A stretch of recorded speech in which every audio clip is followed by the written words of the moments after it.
check that out. Last thing this week, we have another movie as part of our top 100 movies of all time, according to IMDb. The pinnacle of filmical. The pinnacle of filmical. I love it. This week It's a true gold standard of film. David. Listen, don't TPP. It's the TPP of movies.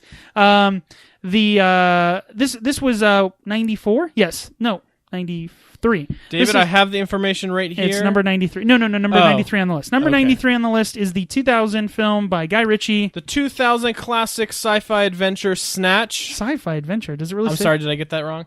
It is a comedy crime movie, okay, David. Sci-fi. I was like, no.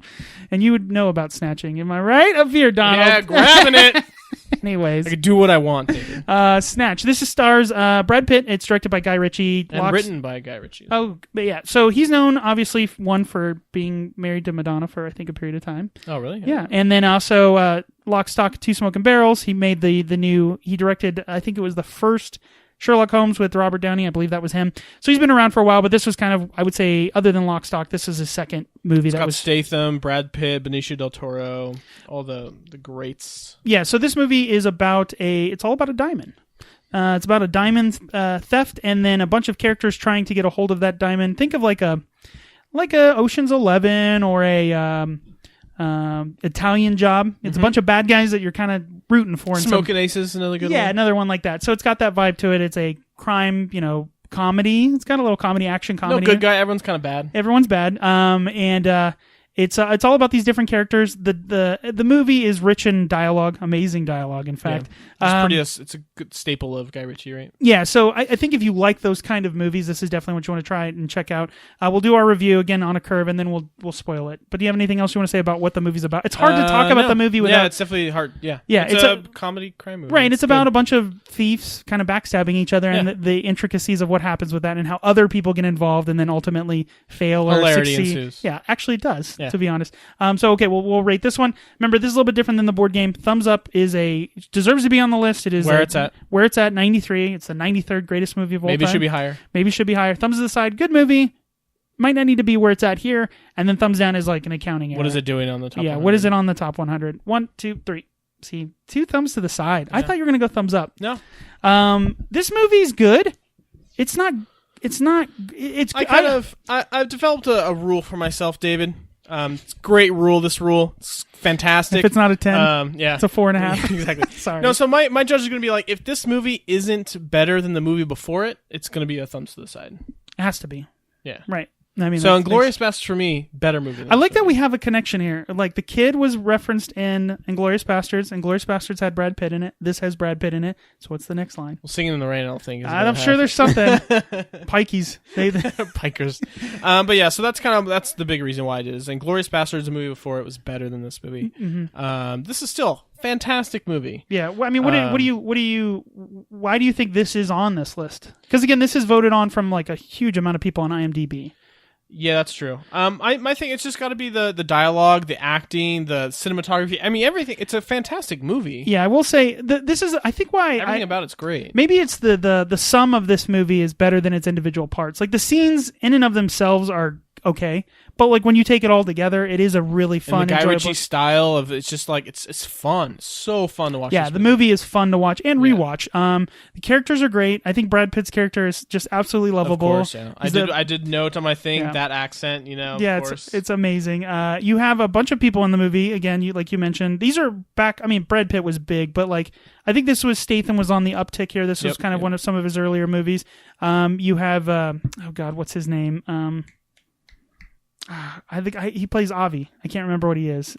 Avi, he's the guy who flies from U.S. to London. Oh, yeah. He's in a bunch of like wise guy movies. Of course, yeah. So you have the wise guys, and you have the guy who's like a James Bond villain. Everyone has their name, Four Finger Freddy and Bullet Tooth Tony. Like everyone has their cool little names to it. The action is good. It's brutal at times. It does have brutality. I mean, like you see blood, you see some of that stuff.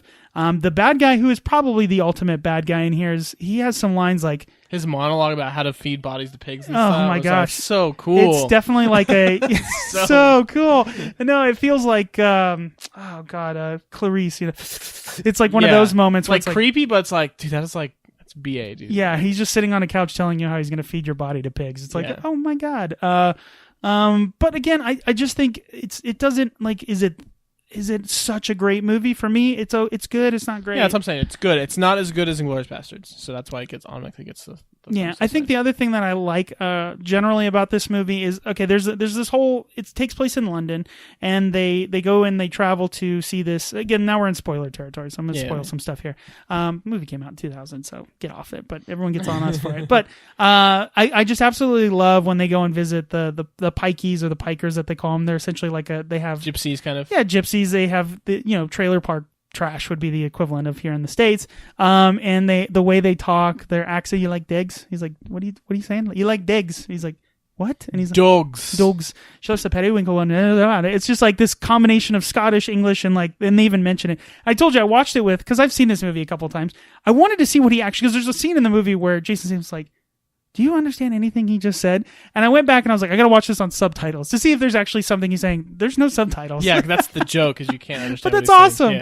Yeah. So I think for me, Lock, Stock, Smoke and Barrels, I don't know if it's on the list, but that's a better Guy Ritchie movie.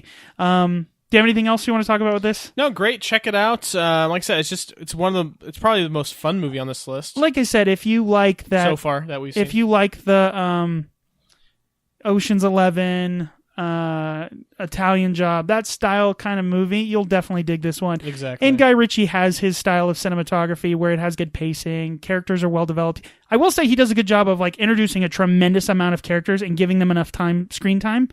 Because, you run into everyone has their own little story and stuff. Right, the superhero movies that we always talk about where you have a bajillion superheroes and nobody gets any time. Exactly. Josh Whedon can do it. I bet I would love Guy Ritchie to do a Marvel thing. It'd be fantastic. It would be like an Iron Man movie. That'd be kind of cool. Yeah. But Shane Black kind of did it.